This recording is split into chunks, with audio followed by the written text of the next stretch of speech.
up, you guys? What's happening? Oh my goodness. Happy Friday. Happy Friday.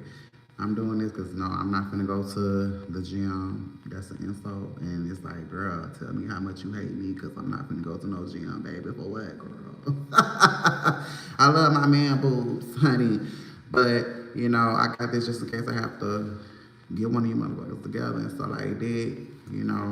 Have to ring y'all up, honey, in these comments. Because y'all know how y'all like to get because y'all don't really be wanting to hear from a black gay person. And I get it because for the majority of the time we're right. And y'all don't want to say that you're wrong. And I get it. I get it. But nah. Hey, what's up, you guys? It's Jerika Honey, the he, she, the queen. I'm back with another topic. And no, I haven't got any emails. And I'm like, what's up with the emails? Like, bitch, y'all can email me about topics. I don't bite unless you want me to, okay? And you got to look a certain way and all that type of stuff. No.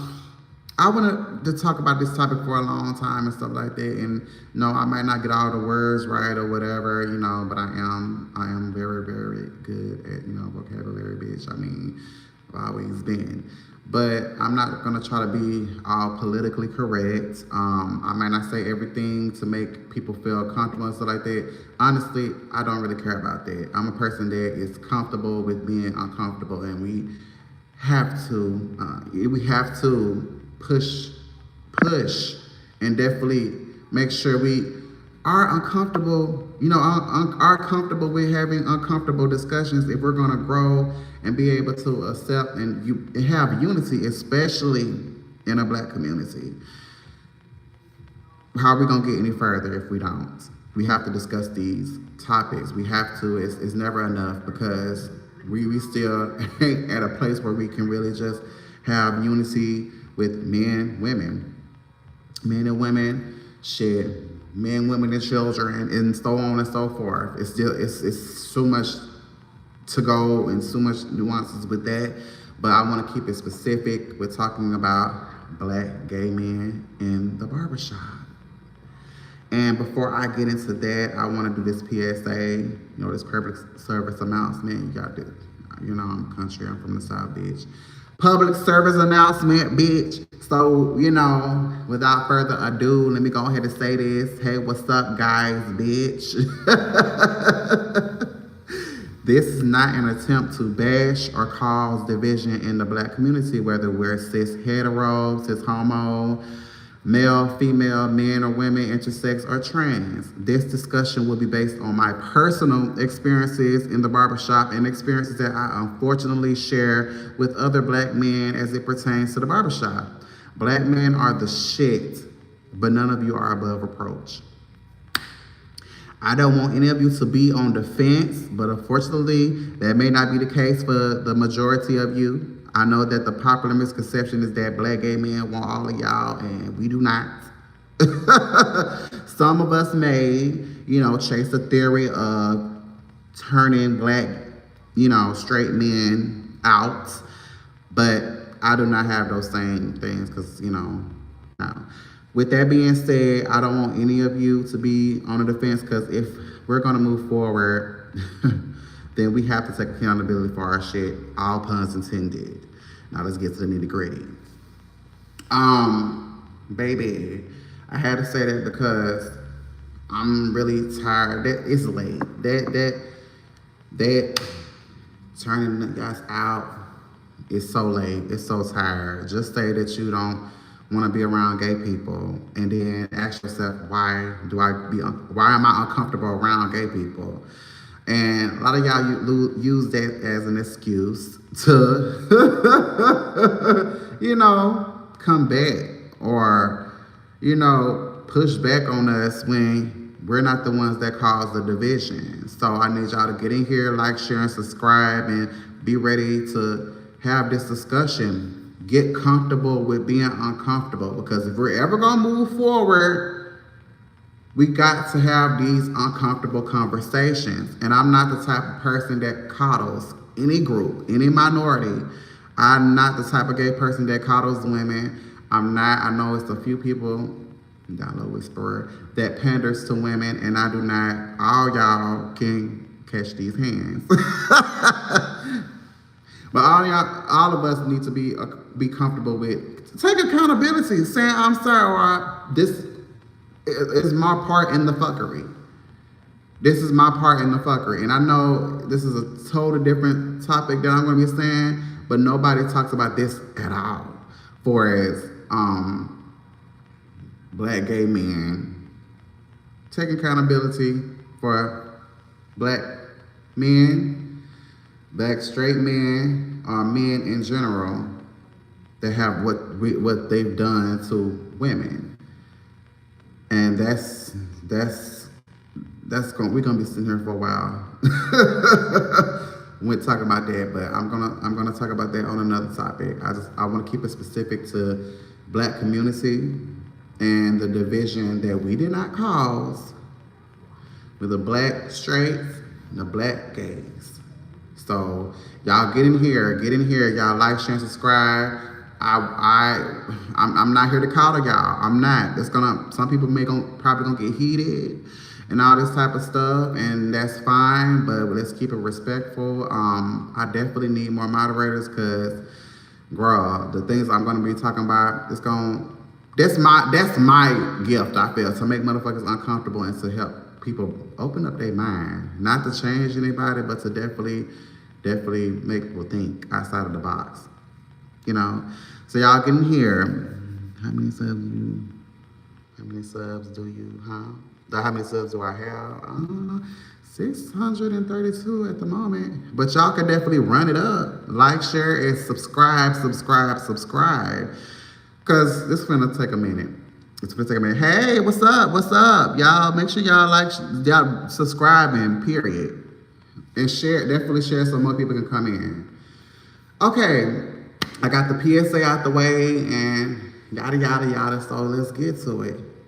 My personal experience, and I gotta say, I have not been to a barbershop. Hey, what's up? What's your name? JBI. Ooh, I love that name. I hope I said that right. It's either Javier or Javier. I hope I said that right. Did I say it right? Do you play Fortnite? No, unfortunately I don't, but my brother does. And I don't know if y'all know, but y'all can get compensated for Fortnite, because I've been hearing that Fortnite is addictive, and it be keeping y'all inside. Y'all, a lot of times y'all don't be wanting to go to work and all that type of stuff. So I don't know if it's still going on, but I definitely heard that y'all can get compensated, not on the game, but then for the fact of, y'all missing out on life being on the game. So it's like, damn.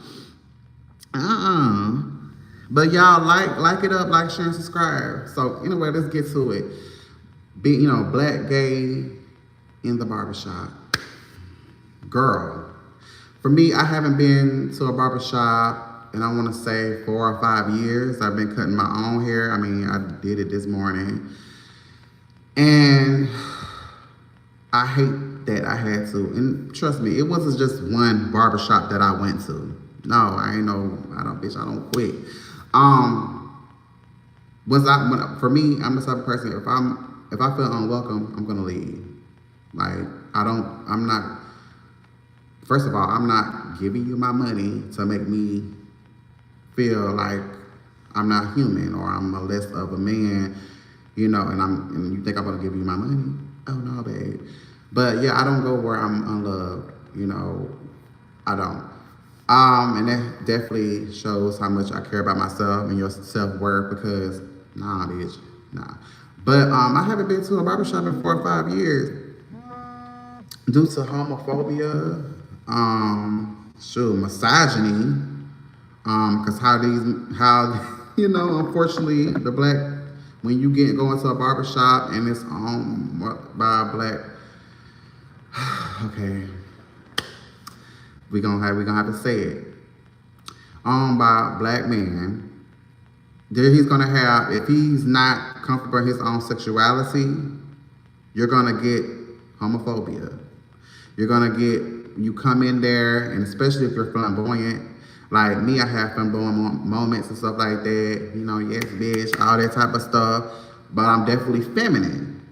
And you could be feminine without being flamboyant. But I'm gonna be me regardless of where I'm at. And if I have to, sink in or dim my light to be around you, then I'm not supposed to be around you.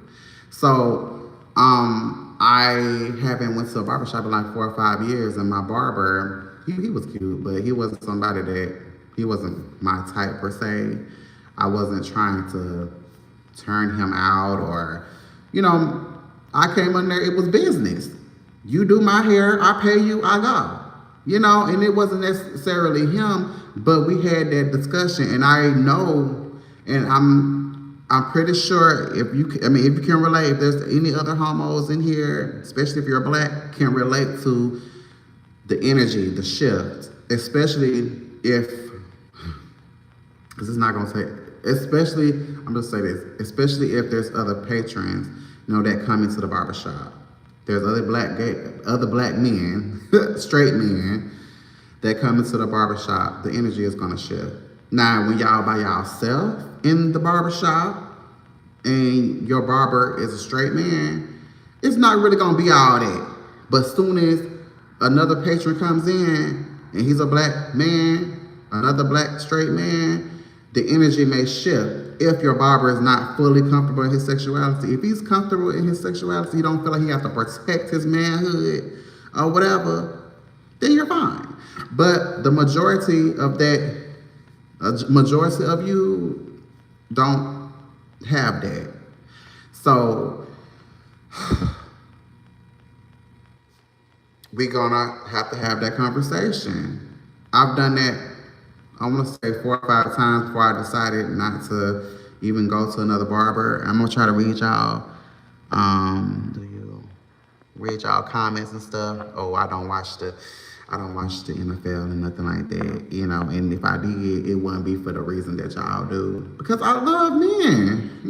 But for me, and that's gonna be a whole different conversation. I feel like sports is gay, primarily football. Bitch, what y'all chasing the ball for? And then y'all gotta bend over. Y'all do more bending than me. No, I said this before. I had people laughing, but I feel like sports is gay because y'all spend all y'all time trying to kill, and then y'all dog pound on each other, girl. Pretty much having an orgy, a gang bang, bitch, and then y'all pat each other on the. And don't let y'all get to the what they got it, Don't let y'all get to the locker room, to the shower bay, before y'all even get to the, the shower part. Y'all up here ringing it up. Y'all know Scary Movie with Sean Wayne's ass, his character girl, doing all that, but then I'm gay.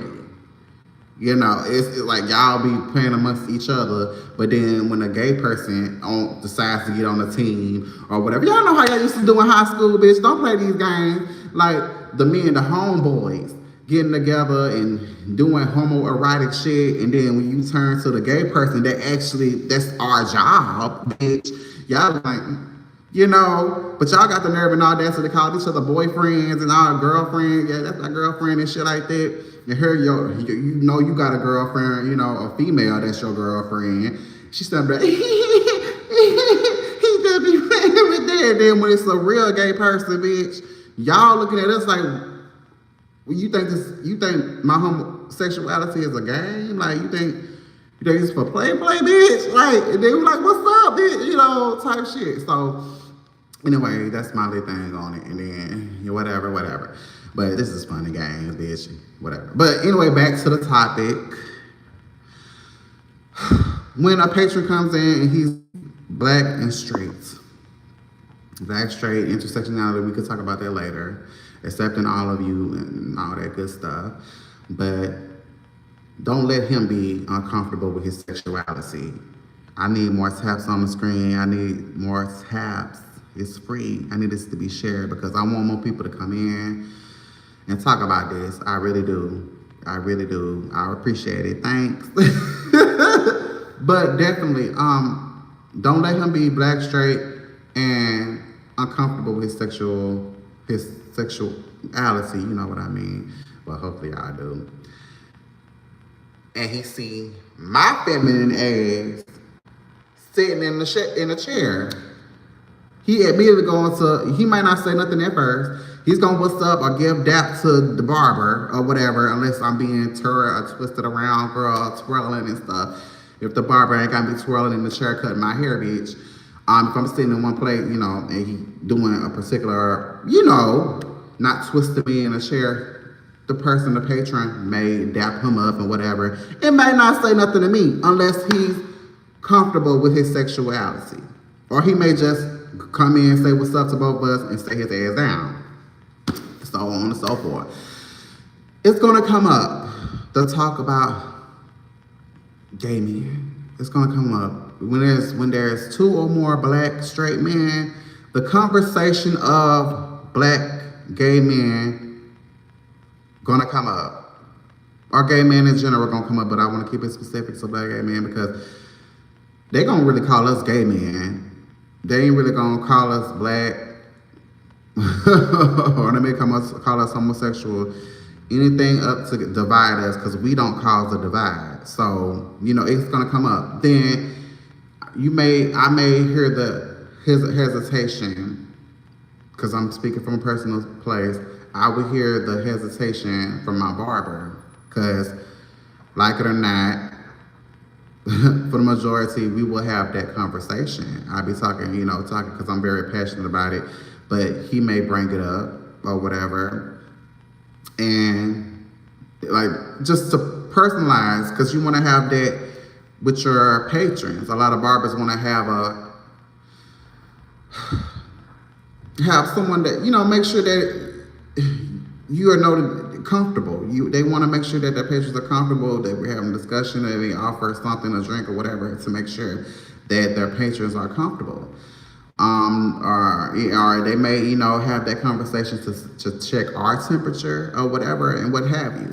And vice versa. But it's usually the black straight man, the barber, bringing it up. So I would notice we would have some different perspectives about, you know, black men, black gay men, and black straight men. And I would have to tell him my experiences too, and then how much we're not that different.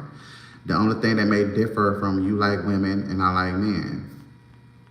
It may be that simple, but it may go around because he's more uncomfortable in a sense than me. Because of that misconception that all black gay men want all men, or all of y'all, and we do not. That's the biggest misconception. Now, I can't speak for everyone, but babe, no. And I do hold him, you know, I help. If you're gonna talk to me, we're gonna have the uncomfortable conversation. And I did that with him and stuff. And he was akin to one of my aunties' girlfriends at the time. And they don't necessarily have that same animosity for the lesbians because due to patriarchy or whatever, that most men dream of two lesbians, two women kissing in the backseat, but they have a problem with two men kissing. They find that disgusting and the double standards and the yada, yada, yada. So me and my barber had those conversations as well. And I definitely told him about other black men, you know, straight identified men trying to make me feel like I'm less than. And a lot of times they don't even have a pot to piss in. They don't work. They're driving their wife's car or their baby mama car. They're not taking care of their children. All of this stuff to be considered straight, like treating women like they're beneath them.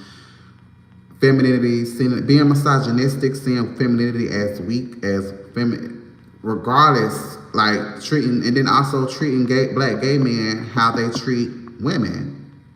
Because when they see femininity, they believe, oh, you're trying. They believe we all trying to be, women. So they try to treat us like that, mansplaining shit, and we're the same. I brought the same way. I brought up the same way as him, but I'm gay. Then we had the conversation of pretty much the fatherless home. Like, if the father was present, then I wouldn't have came out this way. And I'm like, that's a big misconception too, because my brother, one that I've been raised with, and the other I didn't, are straight. And just because the father wasn't present doesn't mean that your son is gonna be straight or gay. We both, me and my brother was raised by a single mother. We didn't really have, even though she was married a couple times, they weren't father figures. They married to just marry the woman, and then consider the children, which is selfish and all that type of stuff. And a lot of single mothers do that. But that's a whole nother conversation. I talked to him about that, with that being a misconception and the being less of a man part. Now, the stereotype is that gay men are feminine. That's the stereotype. There's black gay men that are masculine, that are bottom, the one that are supposed to be the submissive one, the one that is being penetrated, the bendy, not the bender. There's masculine bottoms.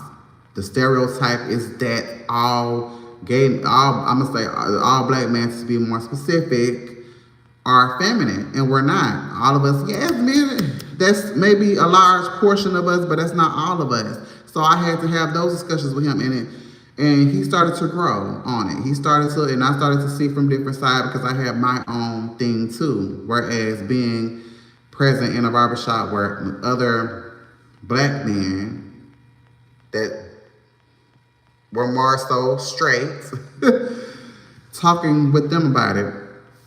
And there was conversations that he had, because he had, a nephew that's gay, and telling me how much he's sitting on his ass, not trying to get up and go to work, and still reminding him that he's a man. And I'm like, I definitely agree with that, because he shouldn't be sitting on his ass and stuff like that.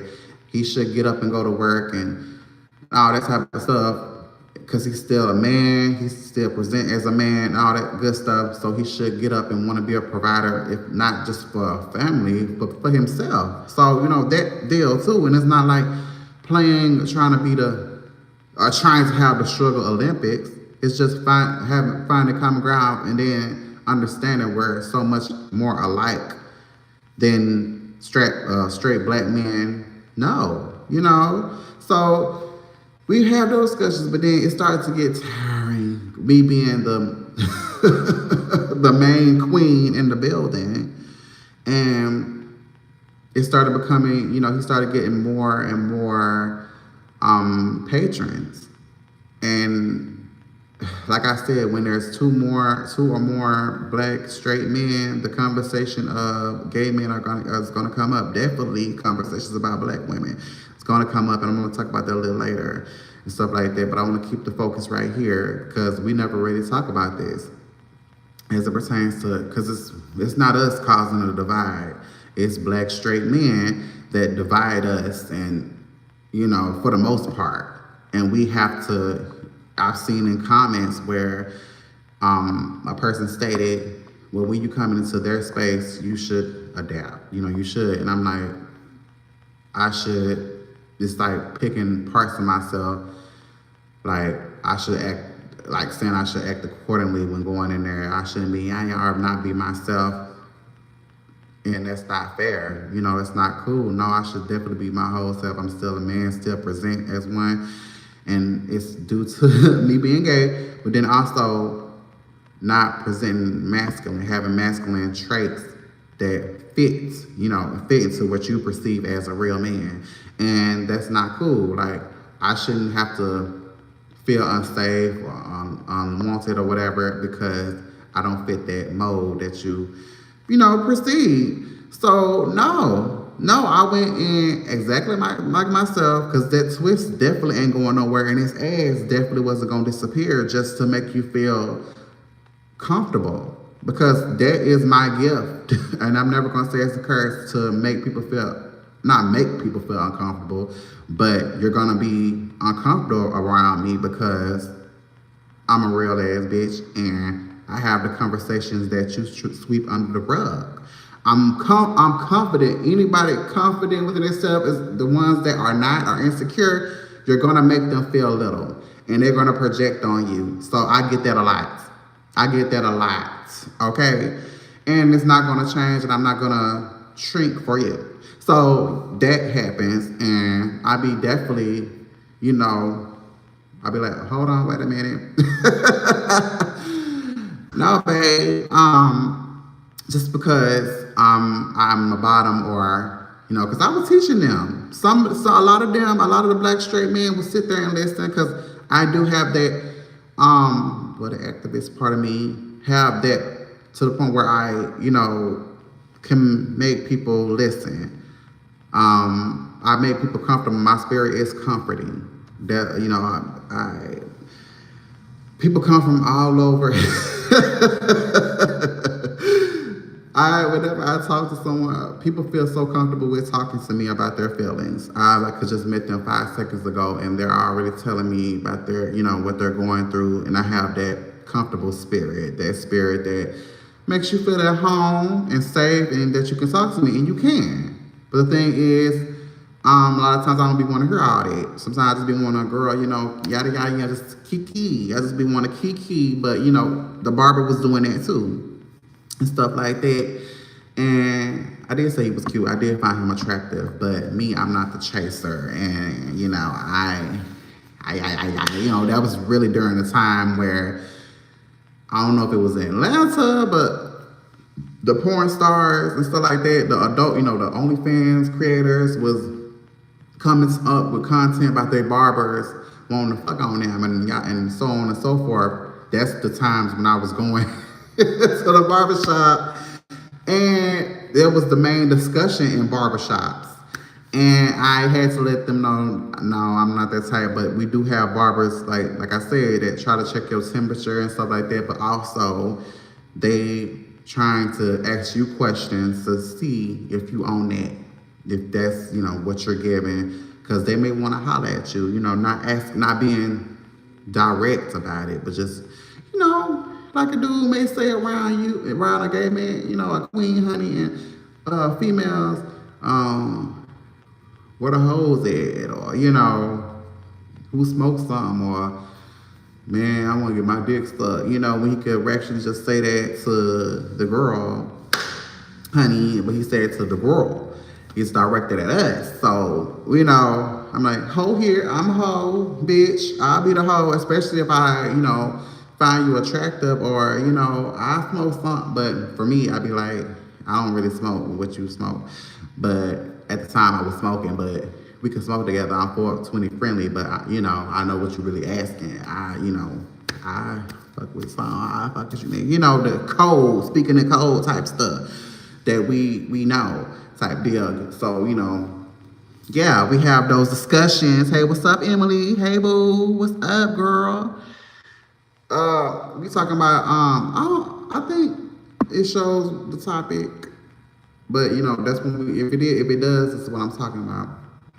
So me and my barber was talking about a lot of stuff, and it didn't help that his print was showing every single time I came in there. He would wear small.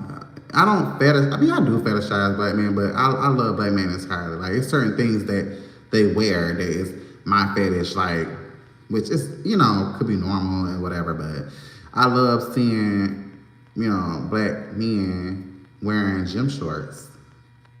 Definitely, but that was during the time with the gray sweatpants, and I love seeing that. I love seeing dick prints. Like, that's my thing. Like, I love that. I've always, ooh, you know, like, oh, girl, and then stuff like that. And that's just me, you know, and there's no shame in it. And I know he would know that I would, and it possibly over time made him uncomfortable, but I would definitely tell him, yeah, I look at dick just like how you look at ass and stuff like that. I'm not gonna stop, but it is what it is. And I think a lot of men don't wanna. I really would love for a lot of straight men to be following me. So definitely. Oh, thank you. I miss you too. That would definitely have this discussion, without being on a defense, like feeling like they're a piece of meat. But I'm like, the reason y'all feel a way about gay men is because y'all believe we're gonna treat y'all the same way y'all treat women. And, I could agree. Personally, I can't agree because y'all, a lot of straight men are so uncomfortable and they feel like we all want them. And I have to let them know no and stuff like that. But it is a lot of us that will do that. Like a woman would tell you no, and y'all would tell us no. Those of us that don't take no for an answer. Then here you go feeling like how feeling like how women feel, and that's probably your karma. We are probably your karma. I feel like we're placed like in a sense in the middle to keep y'all on y'all toes. We have women take accountability for their shit that they do to y'all and to us, and then what y'all do to them and to us to keep y'all on y'all toes, keep y'all honest. That's what we don't get credit for. Like we teach confidence, being yourself, win, religion, politics, everything, yada yada, makes us enemy number one. And we still continue to go. But I'm going to definitely talk about that. And I hope someone in here reminds me, or I may have to go back and make sure I remember to have that, where we're not credited for what's the tea, our lingo, girl, all this type of stuff. But people take from our community and bash us and still not see us as human, not respecting the craft, not respecting where it came from, the dark arts, it's crazy, it's not cool, it's not like a lot of this stuff, y'all would never ever,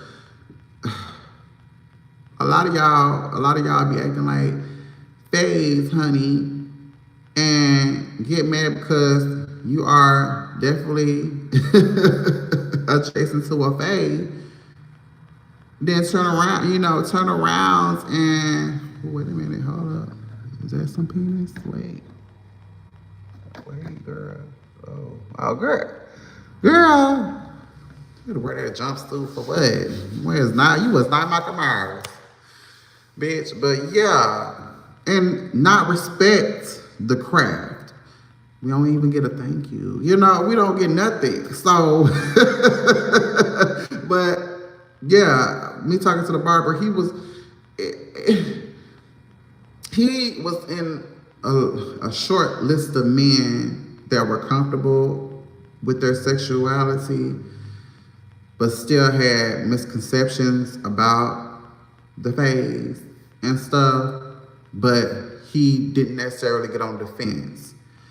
But I do think over time, because being an ally, it's like, I feel like there's a difference between being an ally, and a true ally, because you get to see, as an ally, you get to see, being like, even being around us, you get to see, if you pay attention, how we're treated.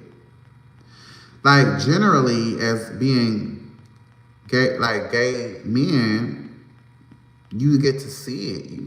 You get to see, like,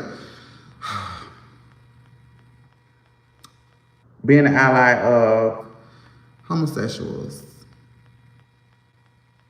You get to see, unfortunately, how we're treated in public. Like how men, like for me personally, being avoided, like they're gonna get the on to get the gay on them like it's a virus, equating gay to AIDS, the death threats, or just coming over and don't let you be adjacent to trans women, which I do feel that I am. And this don't make, having a ponytail don't make it any better, and having soft features don't make it any better. So with that being said, being like people having to feel like they have to remind you that you're a man or whatever, and I'm like, first of all, honey, I'm a gay man. I never said that I was trans. I never said that I was a trans woman. But to them, they believe that we're all the same. They believe that we're just men in wigs, cosplaying as women. And that's not true. So that's another thing. That's another conversation I had with my barber. And the man that came in, don't let it be thug life, type of black straight men that come in and you already know what type of energy they're gonna bring. But then for me, I get in the paint with any one of you motherfuckers. So I don't care about that. But I'm definitely gonna correct if need be, if you try me and stuff like that. And I had to do that, have those conversations and debates or what have you, arguments, and whatever they want to do with it, they could do with it. But I definitely stood my ground, and that's another big misconception, that feminine gay men, especially black feminine gay men, are, punks, that we're gonna just sit there and let you pound on us. And that's definitely not true. No, bitch, I take dick. I ain't gotta take your fist. And to anyone that believes that taking dick in the ass is weak, you try it. You try it and get back at me. Until then, shut up and go have several seats. Go sit in the kids section, bitch, at the kid table, and mind your business. But yeah, there are a small portion of black gay men that won't, that believe that they can turn a straight man out. But then at the same time, we got to have that conversation of the spectrum of straight. There's not really just one way to be straight or one way to be gay. It's a lot of things. There's a lot to it. I feel like the world is more fluid than people think. There's straight men that have kissed other. It may be rare. It's rare. They have kissed their homeboy or kissed another man when they was, inebriated or whatever, and they, may not question themselves. Non-black men, for the most part, they won't question themselves. But when it's black on black, then it's like, ding, ding, ding, you're gay. Just kissing, just kissing, or being in a moment, or even a dare, or whatever. Just having fun, and just having that experience. And that comes up, but that only when it's double standard with that. Because a black woman could kiss another black woman, or any woman, and not have to worry as much. That's the double standard. So having an experience really don't make you, but shit, in a black community, it definitely will break you, because don't let a black man kiss another black man.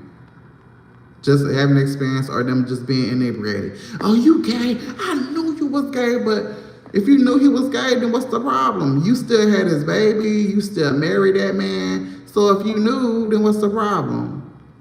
What's the problem? You still laid there, received his kids, and had them. So what's the problem? If you knew, okay, you knew. All this I didn't know, just contradictions, just being a girl. But yeah, so it's that. So I've had those conversations with straight men that I experienced don't make. I feel like I told them, I feel like men, particularly black men, should have the opportunity to experience. Like you live majority of your life, 50s, 60s, and so forth, and you're not married, you're single, you're dating or whatever, and you just, you want to have an experience with another man. Yeah, you want to have an experience with a trans woman. One of us, one of the girls in the community, and I told them it's okay. And I told them, you decide what your sexual orientation is. What you label yourself. Now your sexual orientation you may fall over into being adjacent or whatever. Don't let that make or break you. Have an experience.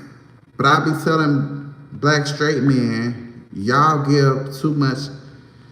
Y'all put women on a pedestal to decide, to validate your straightness. You being a real man. You as a man put women on that pedestal to give them that power to emotionally manipulate you into what they deem as a real man. But you gave her that power. You gave these women that power to decide that.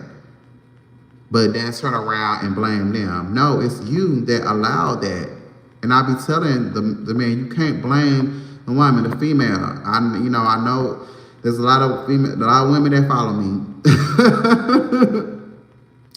And I see that. I'll be sitting there observing this. I do. I see that men put women on a pedestal to decide that. So but then at the same time, women do the same thing to men, put them on a pedestal to, do other things, to, definitely influence them to act a different way and stuff like that. But let me talk about how men putting women on a pedestal definitely affects them, and how, because they trying to, for the woman, feeling like the only thing that makes them a real man is by bashing and thrashing and trying to kill us. Yeah, but then at the same time, the woman has to take accountability for that too. Because especially if she condones it, if she condones that behavior, and especially ones that would sit there and argue with us, gay men, trans women, and turn around, because we outrage you or, cuss you out, or be like, our hands is ready to eat for everyone and your children.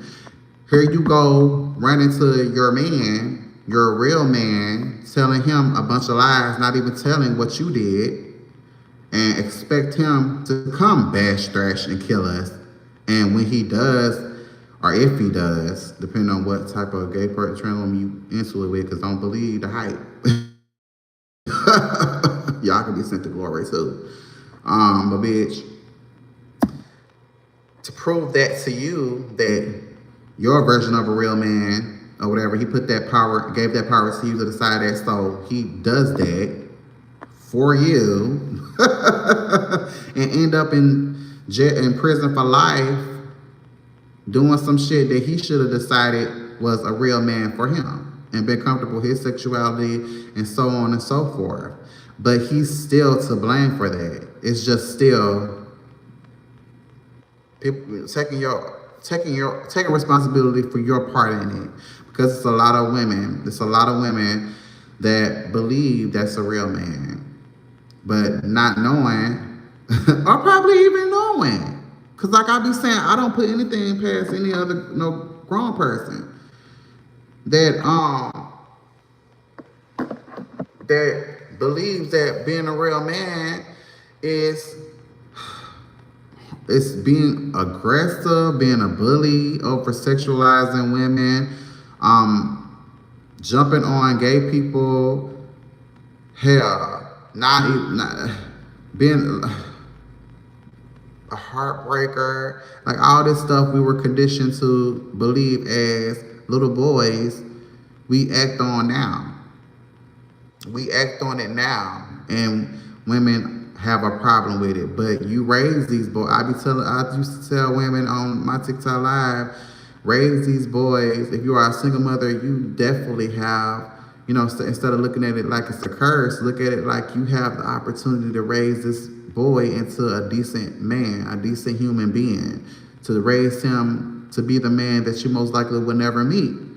And a lot of times they listen, they heard me, and I would say it over and over, but I'm like, I have to, because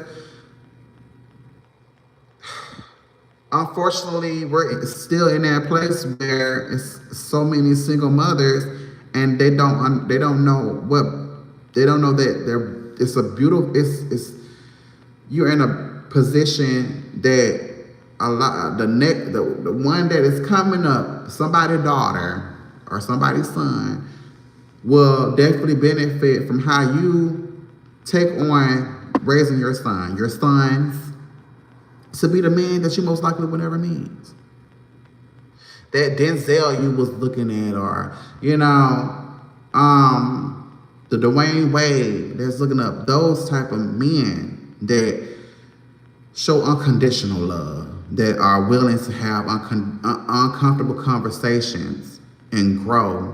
Because I tell you, it's so many women that have a problem with sin, and men, definitely men, because I'm not trying to put or shift blame or whatever, but we have to have this conversation that can't even accept seeing a father hug his son.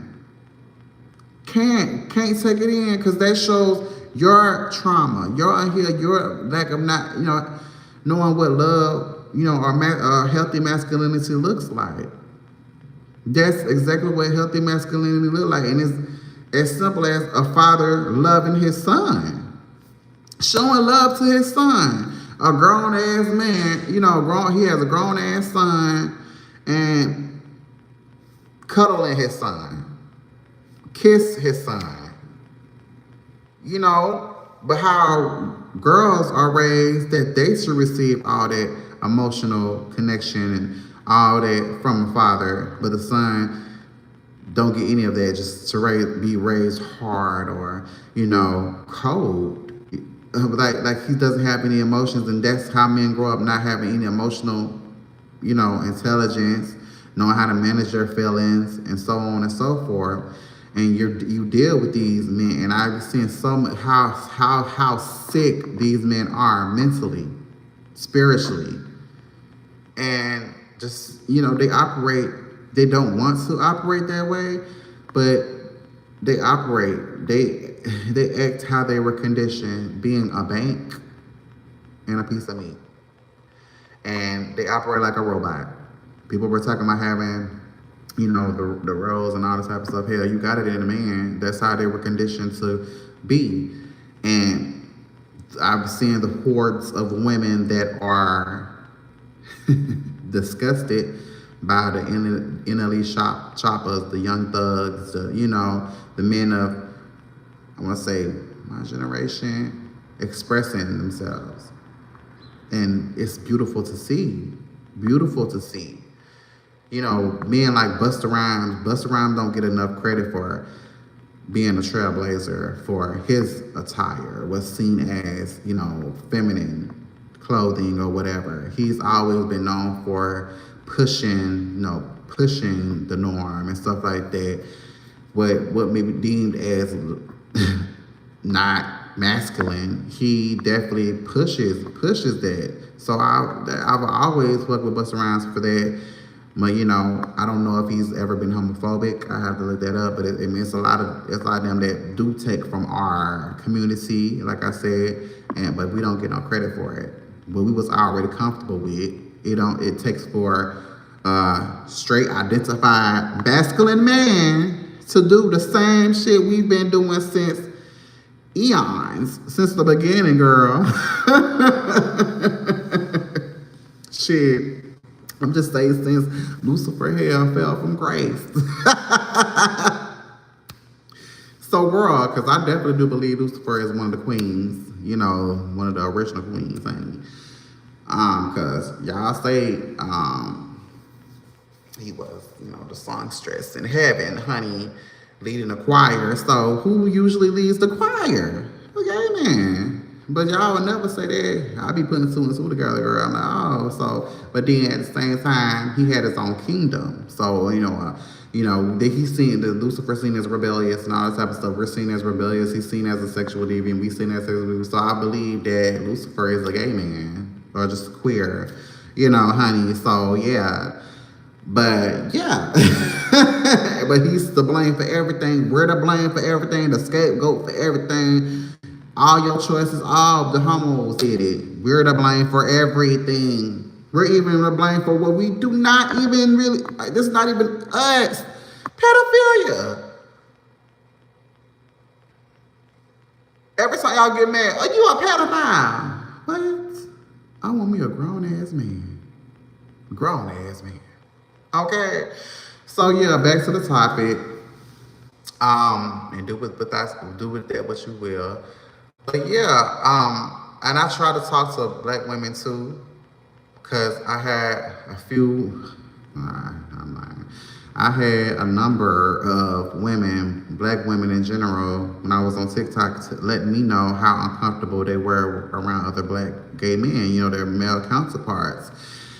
And how being around a gay man made them feel comfortable too. And we have that in common because we both deal with men. Black men in particular, especially the ones that we keep hope alive for black men. We have the same shared experiences, maybe not necessarily have the same lived experiences, but black women and black, that identify as straight, then black gay men, we have the same shared experiences when it comes to men because we love men. And don't let it be, that we prefer black men. So we talk.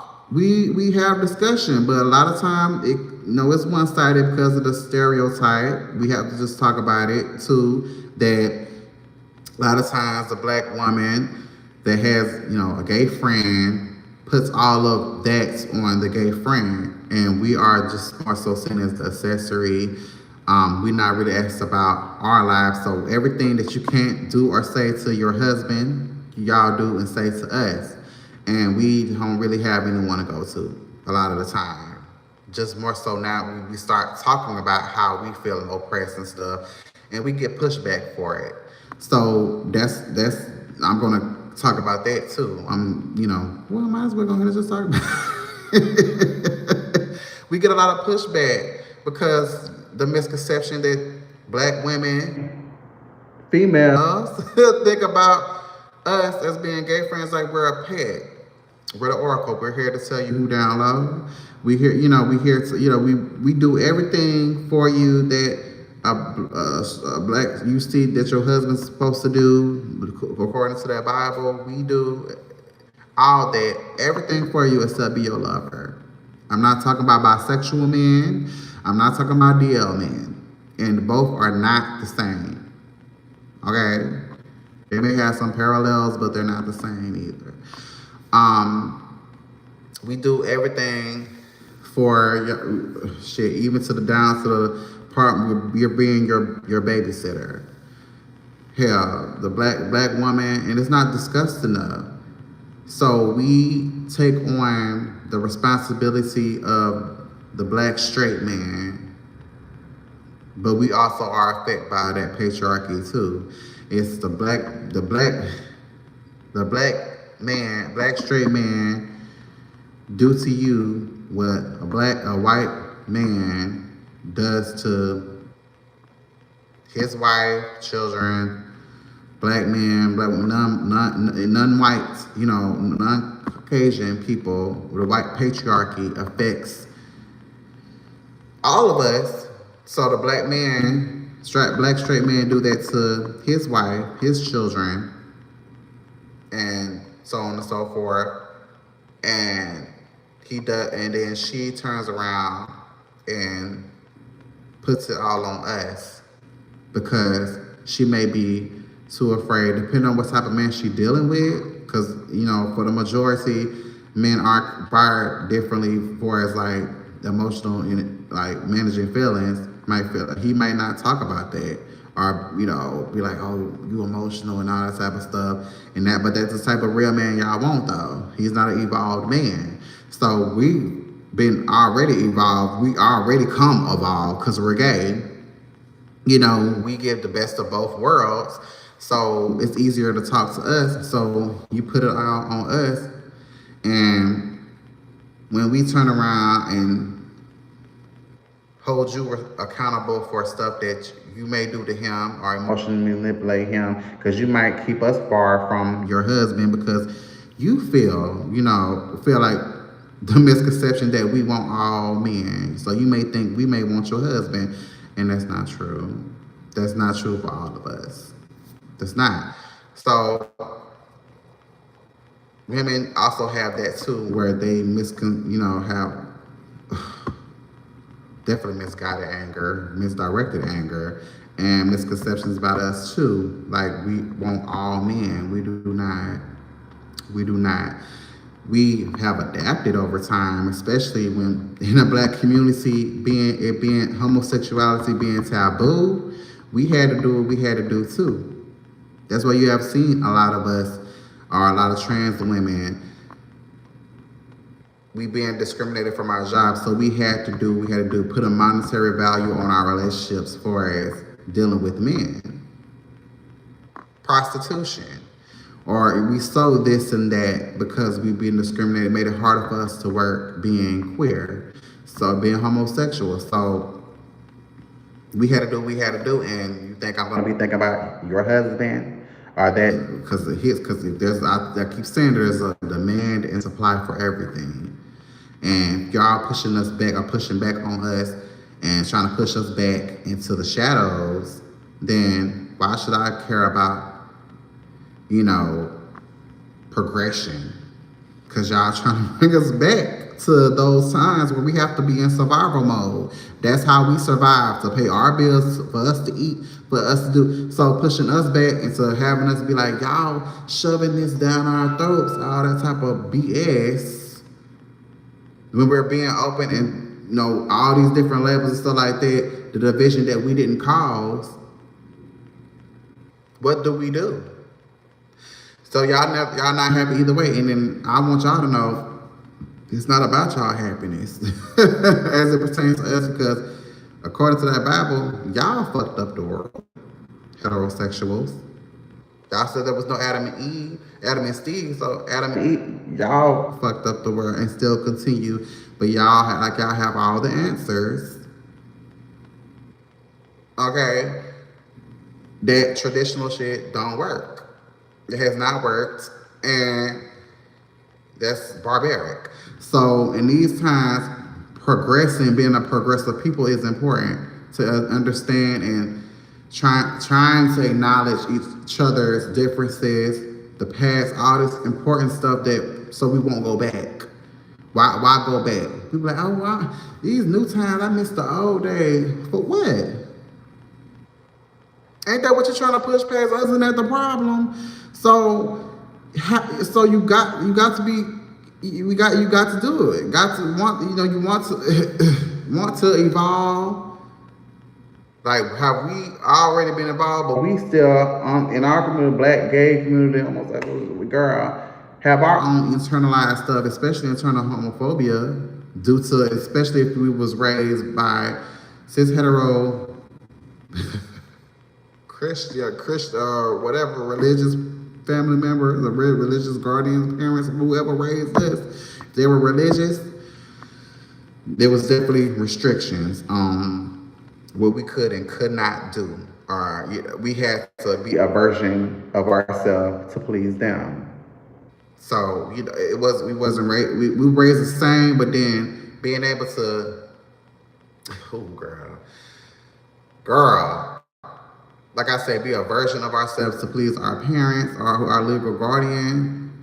And that was a portion of us, but it wasn't necessarily the real us. That's why you see a lot of 40, 50, 60-year-old gay people acting, or not acting, but coming off as they're just now being able to be their real self and dating how teenagers would date because our teenage years wasn't our own. Theirs definitely wasn't. Had to pretend to be straight. DL, man. You know, and the reason they didn't come out and they refuse to come out now is because they see what the hell we go through as being openly gay people. Like, there's been a plethora of times I've been discriminated at work, you know, for being myself. I got fired a few times for being myself. You know, and I would never apologize for it because I know what it is. But it'd be like, oh, that's your choice. But then time and time again, we tell y'all that we don't choose to be gay, and this is not a lifestyle. Being DL is a lifestyle because they choose to pretend to be straight because they would never come out of the closet because we're still having this conversation, which is sad because we're supposed to be talking about other stuff. Homosexual, girl. Is the reigning topic. The reigning topic. Like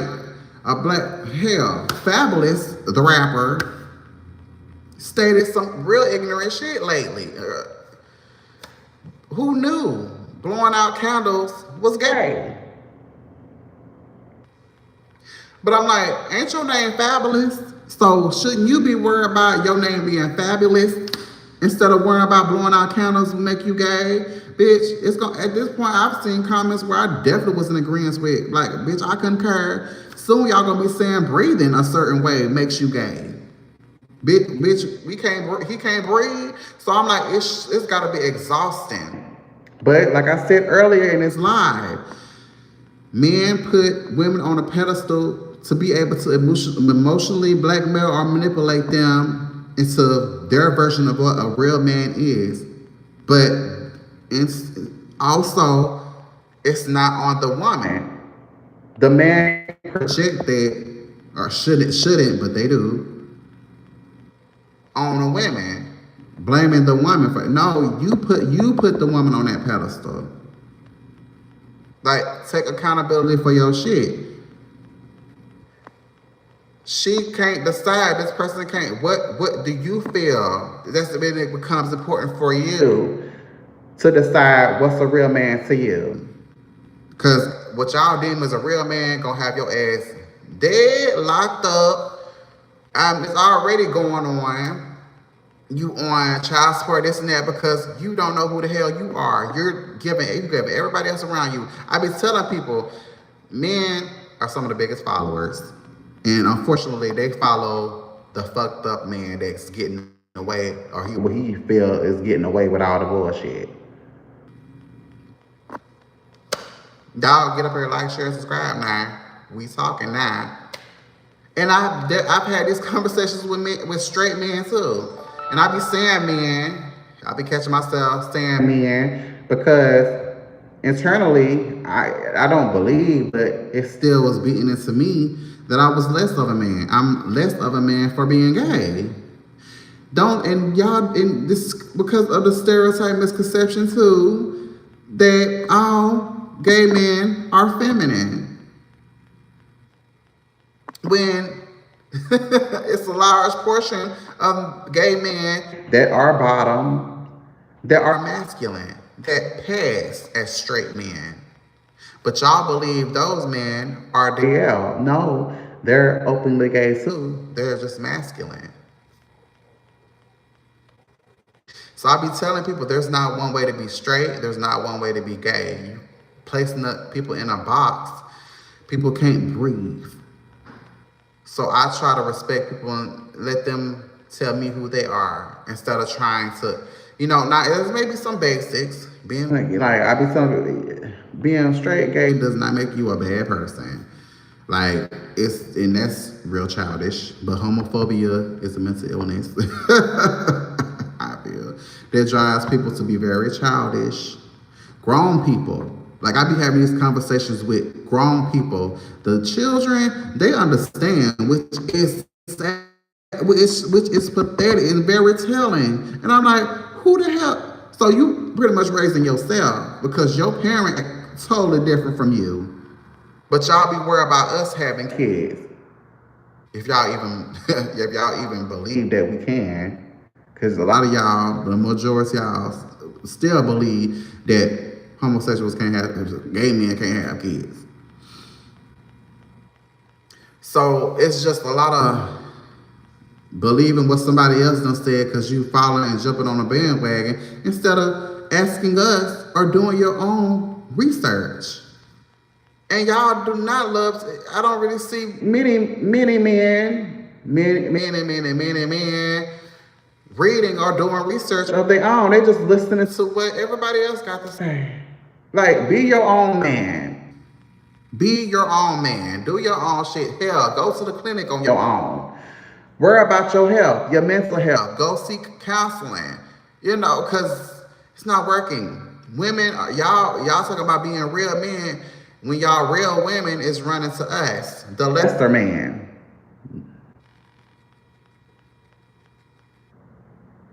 Then y'all got the nerve to be like, our women, y'all women apparently do not want y'all. If we could be their lover, they would be with us. Now I'm seeing a lot of more lavender marriages. A lot of lavender marriages. They would rather have it instead of be with y'all. And that's sad. That's very sad. And then people be thinking it's a joke, thinking it's a game. What we be talking about as gay men. We're technically taking your women.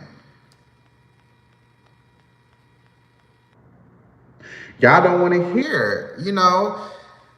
Like I said, white patriarchy and racism affects everything. But people don't want to hear that. They want to do the struggle Olympics. And ain't nobody asking for no, apology or nothing. Ain't nobody begging over here. It's just acknowledge shit happened and get comfortable with being uncomfortable and have the conversation. We all have a part to blame in this shit, honestly. But if everybody is on the defense, nobody's going to hear or even try to even accept. People like, but you, ain't nobody being like, okay, I definitely hear it and I take in. And if you are a decent human being, I apologize. I apologize for this. I apologize for not apologizing if you feel this way, because that's definitely invalidating that person's feelings. That's a half-ass apology. Like, that's why I don't really have people close to me, because I'm not gonna kiss nobody's ass or pander to you. I don't do that, because you're not gonna grow. You just saying I'm sorry without change is manipulation. So yeah. Yes, like we definitely hold. I know I do hold women accountable too, because I see it. I definitely see what they do to men, but they may not. I don't see a large portion of straight women being as vocal in the marriages when they, versus us. But when we call them out on their bullshit, because, that's why I made a video of lesbians and gays saying we see each other. That's another reason why I made that video. And a lot of people was angry that I made that video, but I still said what I said. Because, y'all believe as heterosexuals that we're taking y'all men or y'all women. So I was playing into that, the stereotype, because I do like to play on stereotypes. I do. It is what it is. I be having fun. I'm petty, bitch. What you expect? So it was a lot of people that was like BS or, what the fuck or all that type of shit. And I'm like, I said what the fuck I said. That's what y'all believe. I'm like, there's not enough of us, not enough of us to just get all of y'all. We're supposed to get all of y'all, because y'all know y'all deem everything gay nowadays. Everything is gay. Everything is gay. Y'all call women gay, but they supposed to be, lesbians. I don't even respect the different labels. So Everything gay. Everything is gay.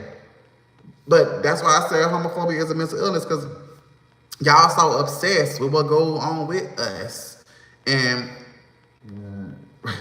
it's weird. We're not as obsessed with our community as y'all are. Shit. So, girl, and then every time we have a gay person, don't let a gay person have a conversation with someone. Oh, they gay. The same sex. Oh, they gay. They like, girl, we just have a conversation. It's not that deep. And then why are you so concerned? And then why are you mad? Do you want a piece? You know, obviously you do, and obviously you thirsty. You need a drink. Just sip on some water, and you will be okay. Dehydrated bitch. But yeah, um, that happens, and you know when straight women and gays we get into it, it goes to 0 to 1,000. But then we're not. Well, it's a lot of gays, like I said earlier, like down a whisper, that pander to women, that coddle women, and because I be like, I haven't heard a woman apologize since Anita Baker. And it's due to that being on a pedestal that men definitely put women on to be like, happy wife, happy life. The woman is always right, and all this type of stuff. And I definitely, and a lot of us other gay people, call bullshit. Because a lot of times a man will do that, whispering you sweet nothings just to get your pussy. But we don't want your pussy, so we gonna definitely let you know you're wrong, babe. And here you go. No, because that's what you were conditioned to believe, and that's what your father and your mother, definitely your father. No, I'm just saying definitely your mother told you, girl. That I just have to keep it real. And show you how to weaponize your pussy. Because y'all do it all the time. You do it all the time. And we see that. So you weaponize it to control the relationship. Because usually, like, the home is the woman, the man marries the woman, and she creates the home. He buys it, and he buys the house, and she makes it a home. So that's that, and then she control, like, your husband goes to the doctor. A lot of women control that, the ins and out around the system in the home. So you have to wonder, okay, is this your husband that is really homophobic, or you? And I talk to women too. I talk to more women, yeah, than I do men that are comfortable with, and a lot of times every man that I come in contact with, I'm not screwing. A lot of times they just want to talk. So, and it's sad that, unfortunately, that when it comes to black men, black straight men, they feel like they have to give up something in order, like, as soon as they get done. Like, I mean, for example, it was one morning I went to the store, and this dude, was walking. He was a handsome guy, handsome black man, and, he was someone that I would have gave these guts up to. But, I just really wanted to give him a ride. And, I let that one ask me to need a ride, and at first he kind of hesitated, but he came in, got in the car, and then he just started over-explaining himself, like he just got done fucking somebody, all this other stuff, with this yada yada that I didn't even ask for. And probably hoping, I'm sure hoping that I wouldn't be asking something because he didn't have no money for gas. And he was just telling me this and that about his situation and stuff like that. And after, like, it's hearing me out, he ain't have no money to give me, like I said, for gas. So he felt like he had to give up his dick. And he was like, I'll catch you next time. I'm like, oh, no. I want it to be known. Like, I'm telling y'all, I told him how I told other men. You don't have to feel like you have to give up something in order to have a conversation. In order, just to be vulnerable. A lot of men feel like that they have to give up their meat just because they were vulnerable with you. And just not, I guess, not to feel like a punk, It's just, it was sad, like, in that moment. And I'm like, he was willing to give it up without even having washed his ass. And I'm like, I'm definitely not doing that. But I'm like, I could have pressed the issue if I was one of them type of, gay men. Like, oh nah, bro, get out of my car. You ain't got this. No, it's sad to see that a lot of them believe that they can't be vulnerable and tell they feeling. Now, not condoning him cheating on his girlfriend, but then like feeling like he has to give up his dick in order to because he ain't have no other way of paying me, and then him telling me what he's going through. He felt like he had to give that up. I'm like, no, you could just have a conversation with me. That's why I'm like, I ain't tell him that, but I definitely have told straight men that it's okay to seek counseling. It's okay to seek help, to talk to someone. It ain't nothing. I'm here. You pay for sex. Pay for someone to work on your mental, to help you with your mental. All that good stuff, because you want to thrive, hopefully, and you depend on your wife, your gay best friend, whatever, to fix you.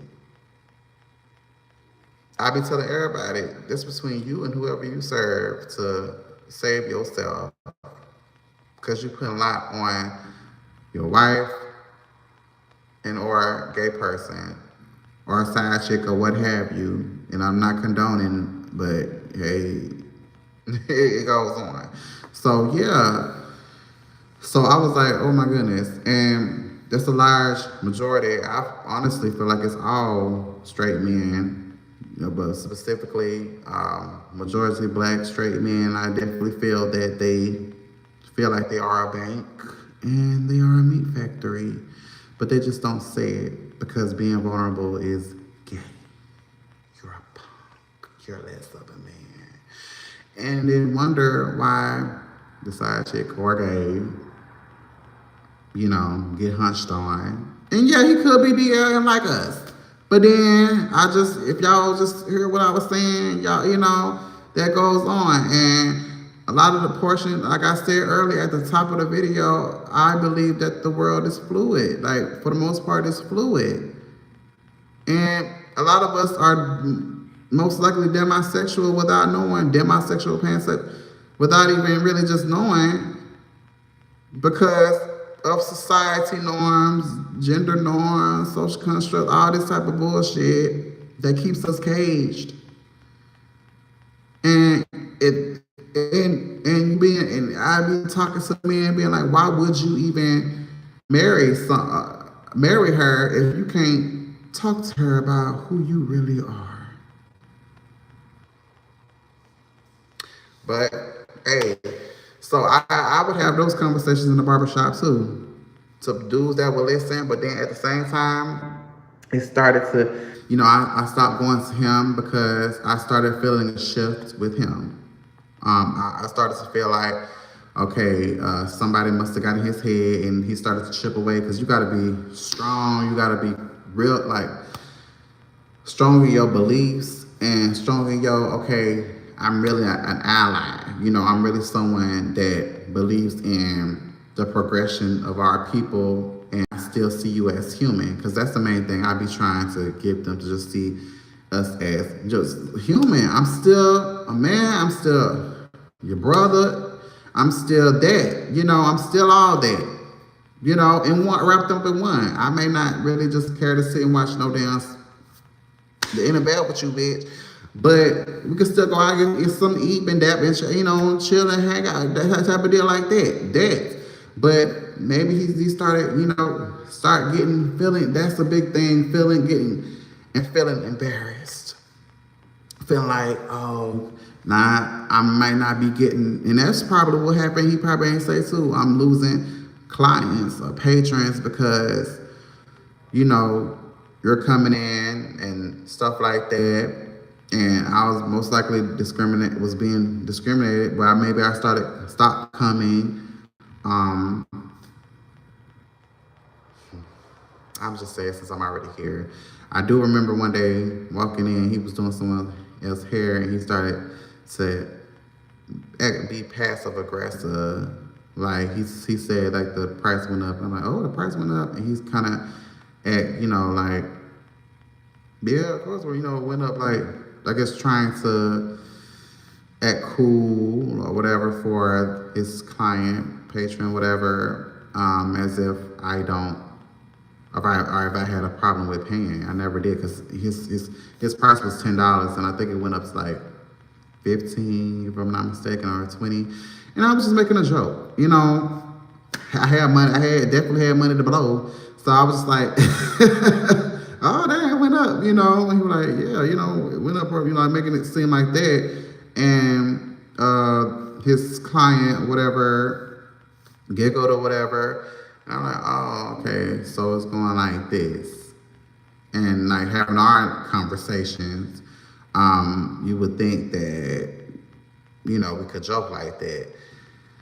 So I decided from that day not to come, because I started to feel unwelcome, and it was just, I was starting to hear, not really from him, but just from other clients or whatever, hearing the misogynist, views and all this type of stuff going on. I was like, nah.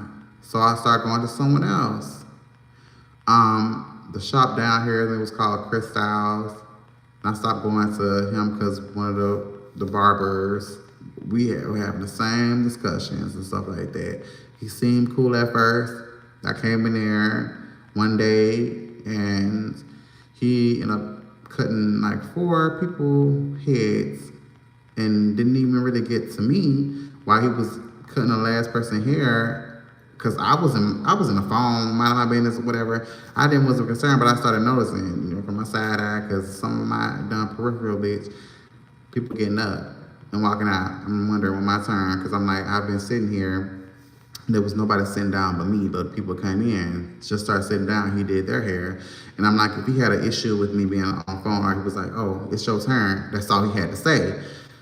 But then I started noticing it. I'm like, no, I'm not gonna get irritated. I'm gonna piss off, because maybe he just assumed I was on the phone. So when I put the phone down, I was still like waiting. And like I said, when he got done doing the last person, still currently doing his hair. I'm pretty sure he was about done, because like I can multitask real good.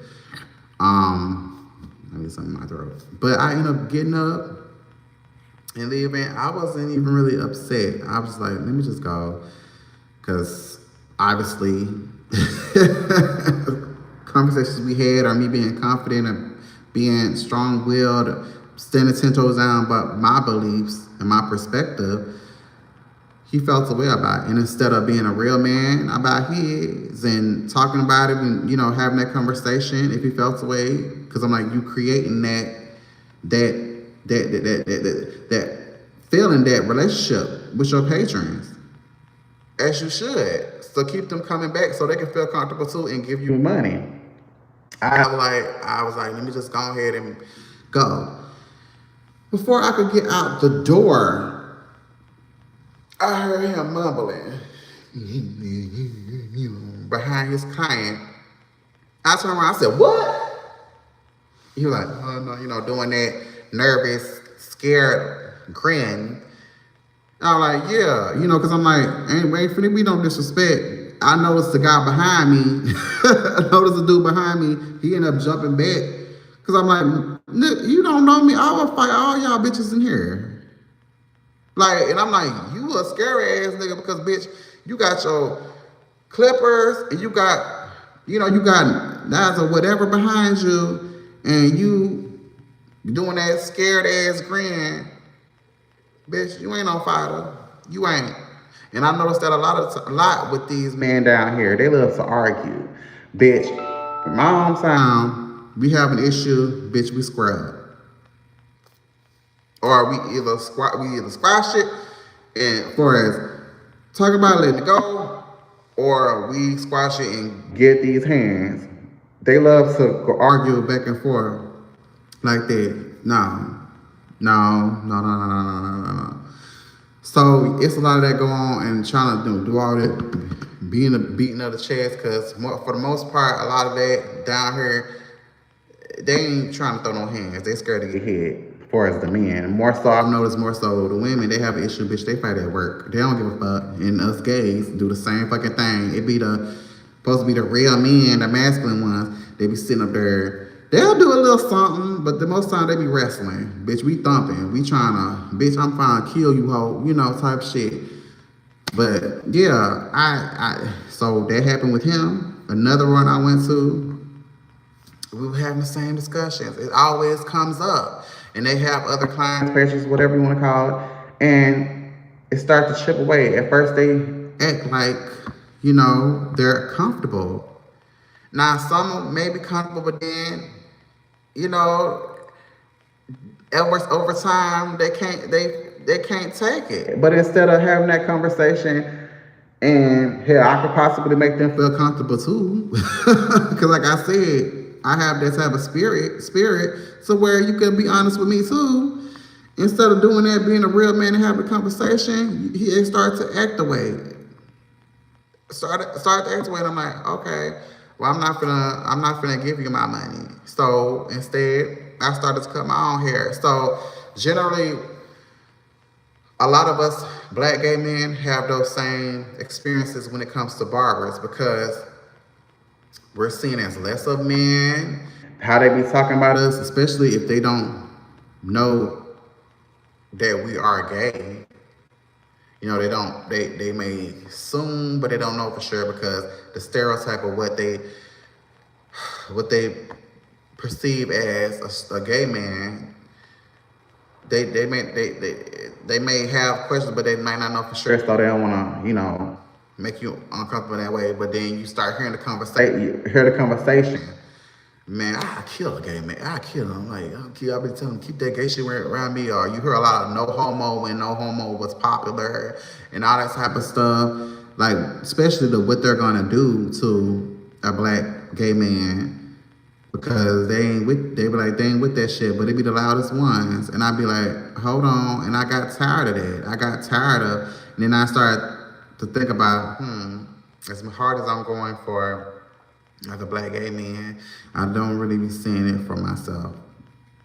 So I be like, for me and my mental, I decided to just not go. And I can't really say it would be better if he was, you know, if the barber was gay, black gay, intersectional, all stepping all parts of himself, and I have to choose and pick one just to, you know, appease everyone else.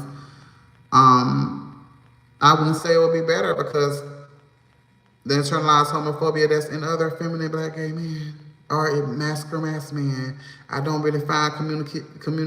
I'm personally with other black gay people either, so I don't really have a community to go to and. Shit, to be totally honest,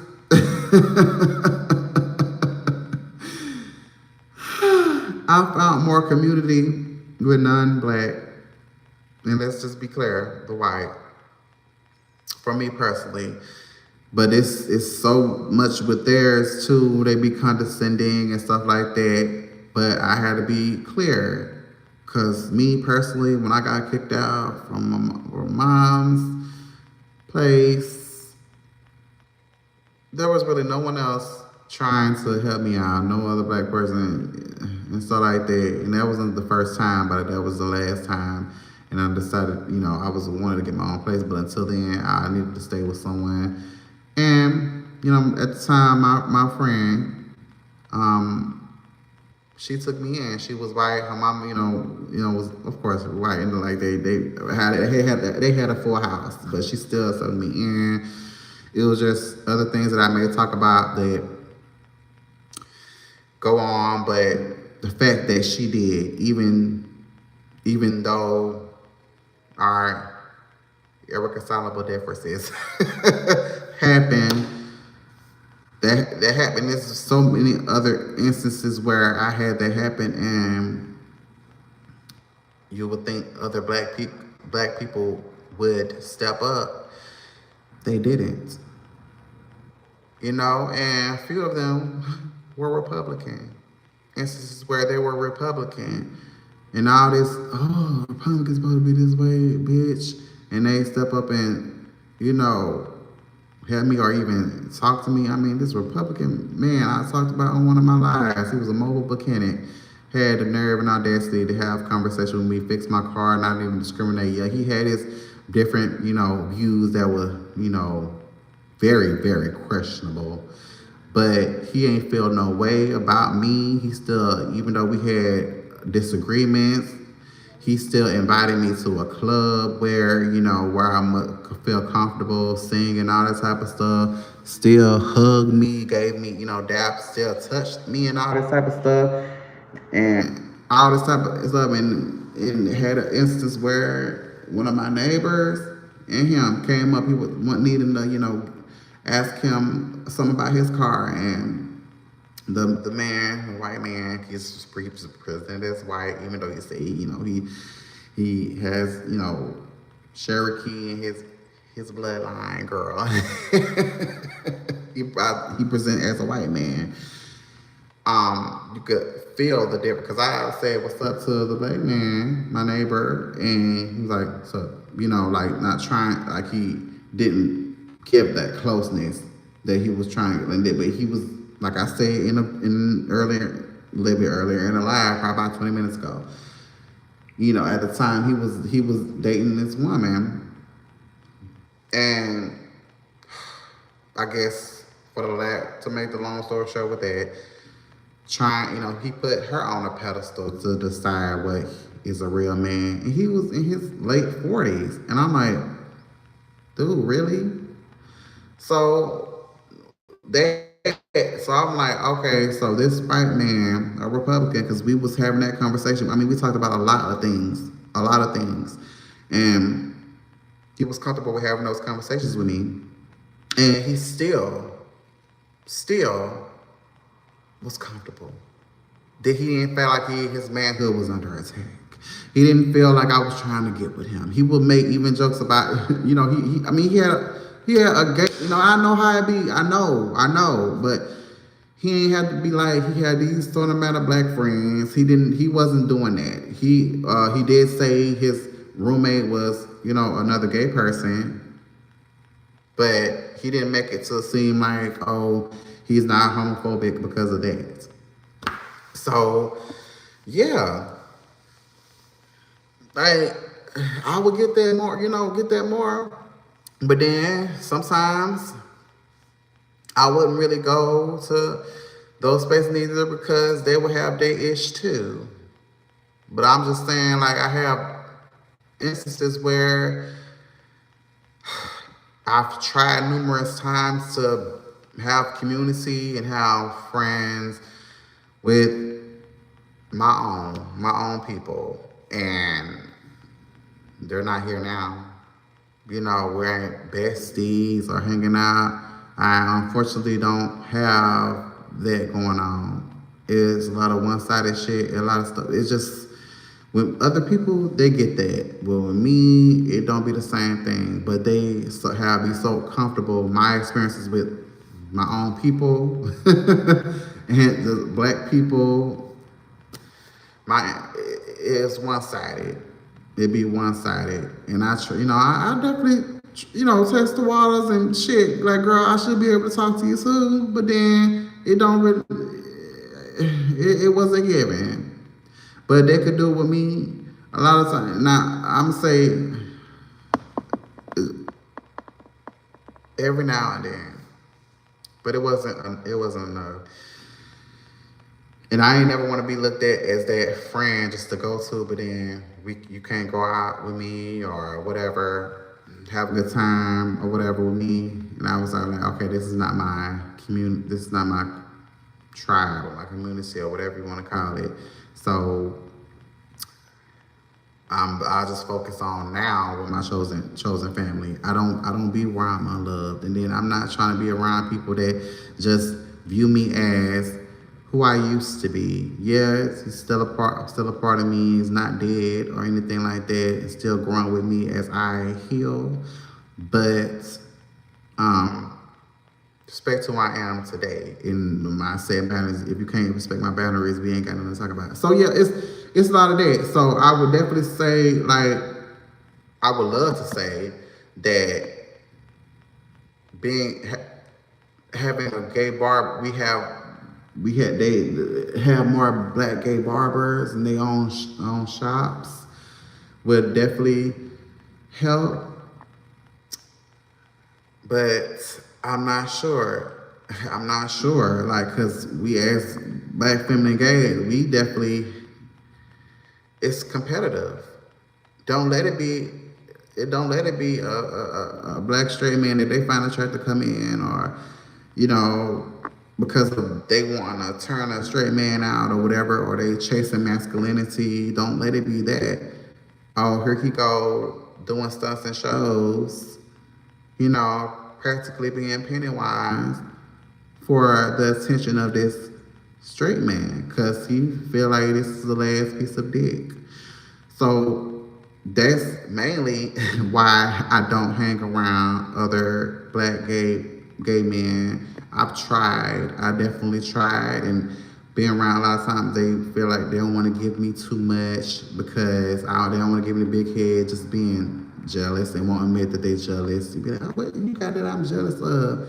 Not being me or not having confidence or whatever, that type of ish. And I ain't trying to be, now we could be petty or those shade, fun shade, cool, but trying to belittle me to make yourself feel better, I mean, that shit should be understood and go without saying. I ain't trying to deal with that. Never try to compare myself with other people or felt jealous. I love, one thing about me, because it affirms my gayness, seeing other black gay men embracing their femininity, whether it's or masculinity or what have you, just embracing their gayness, and the vibe you get when there's gay people around.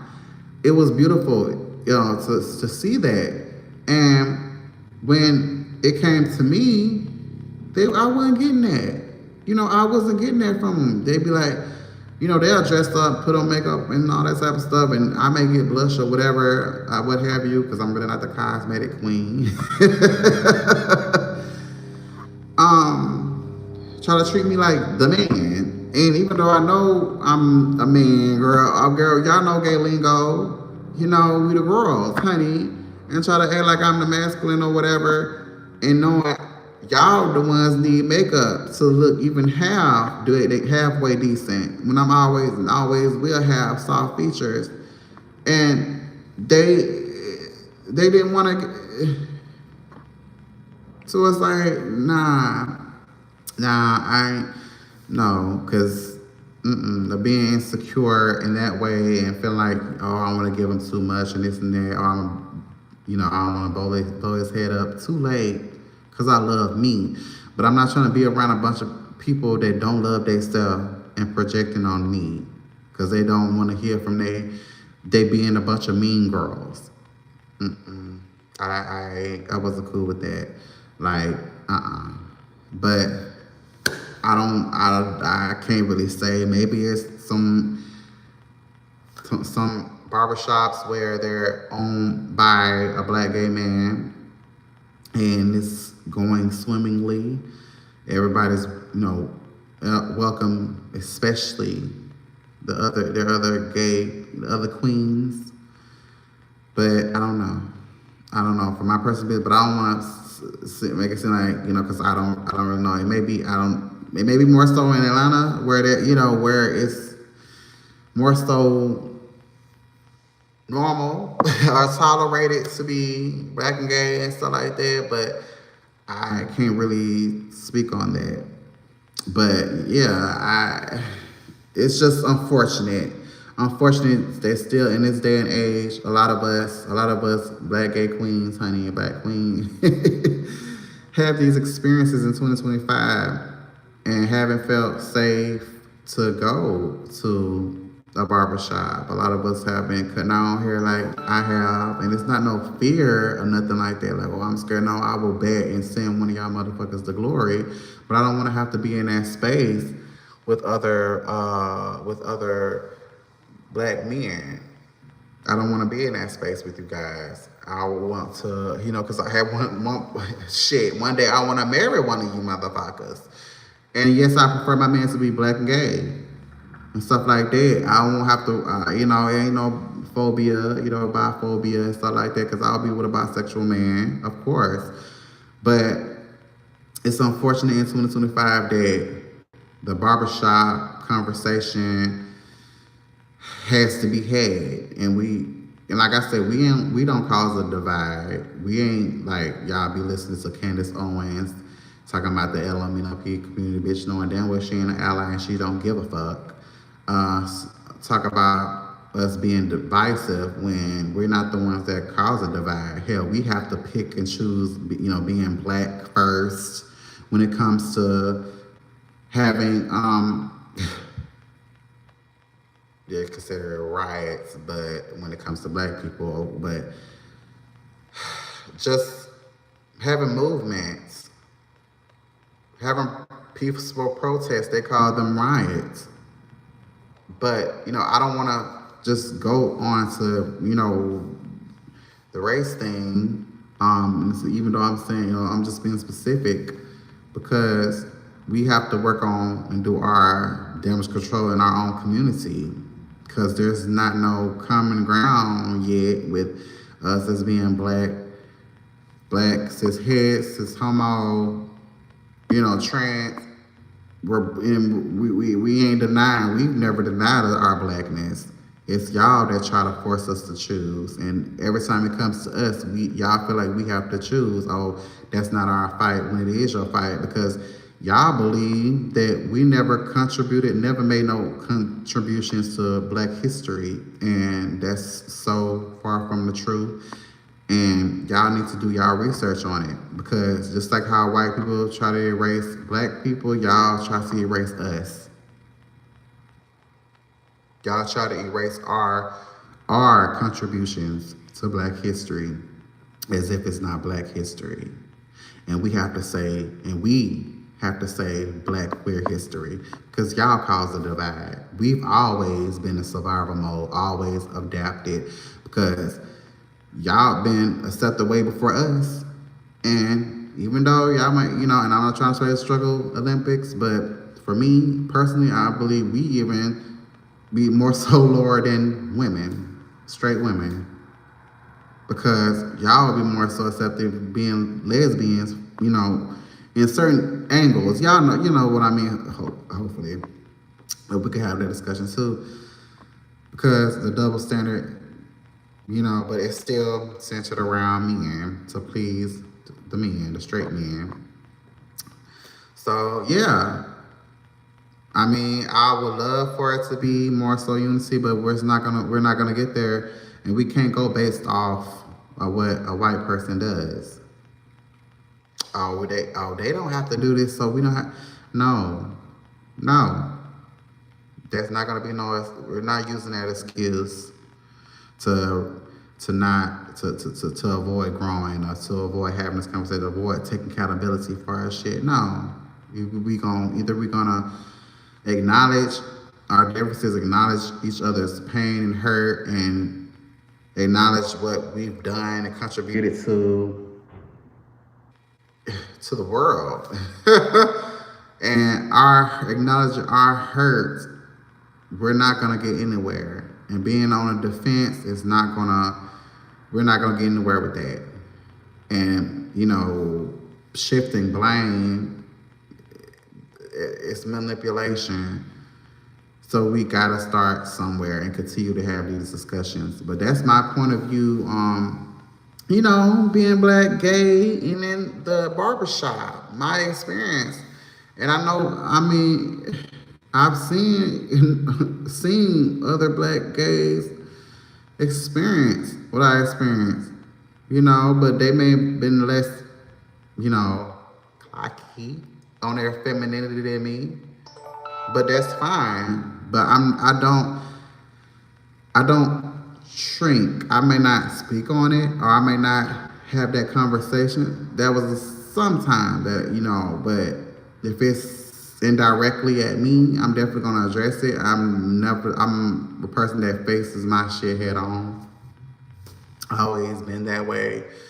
So yeah, hey, we gotta start somewhere. So let me know how y'all feel about it, especially if you know someone, especially if you are a black gay, that experienced the disconnect, the fit being unsafe in a barbershop. Let me know your experience, and do you still go, or do you go to someone else? Do you patron with someone else? I definitely want to know that, and we need to continue this discussion because I want to see black people stand in unity. All forms of shades of us, all sexual differences are we identified. We're still black too. So yeah, we stop worrying about every other race and what they do. What the hell we do? Cause we the originals, bitch. So yes. All right, let me go ahead and get and make me some food or something. I'll go see what's out here, girl. All the cockroach that's walking around here. I need to go handle that. So y'all like, share, and subscribe, and definitely email me about topics y'all want to discuss. Do it this time. Shit. All right, you guys.